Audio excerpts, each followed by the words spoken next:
বিপিএলে দারুণ ফর্মে থাকা ফরচুন বরিশাল এবার ফাইনালে জায়গা করে নিয়েছে বেশ সহজেই।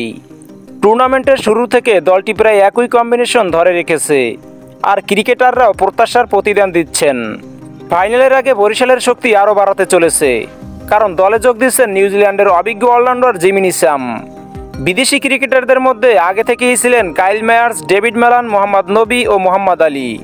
এবার বরিশালের লঞ্চে উঠলেন নিশামও। এখন প্রশ্ন হলো, নিশামকে একাদশে জায়গা দিতে বরিশাল কাকে বাদ দিবে?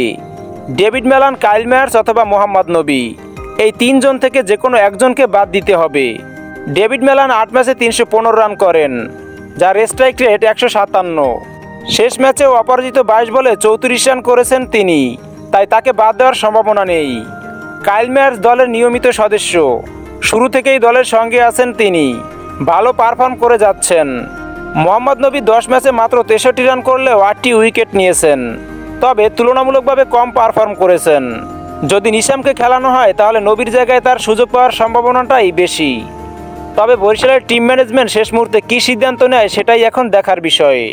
এর আগে 2024 বিপিএলে নিশাম রংপুর রাইডার্সের হয়ে খেলেছিলেন এবং মিরপুরে 97 রানের দুর্দান্ত ইনিংস খেলেছিলেন। এবার বরিশালের হয়ে তিনি কেমন পারফর্ম করবেন তা নিয়েও দর্শকদের কৌতূহল রয়েছে। ফাইনালের আগে বরিশাল এখন আরও শক্তিশালী। নিশামের সংযুক্তি তাদের আরও ভয়ঙ্কর করে তুলবে কিনা সেটাই দেখার বিষয়। এই লঞ্চকে থামানোর শক্তি কার আছে সেটা বোঝা যাবে ফাইনালে।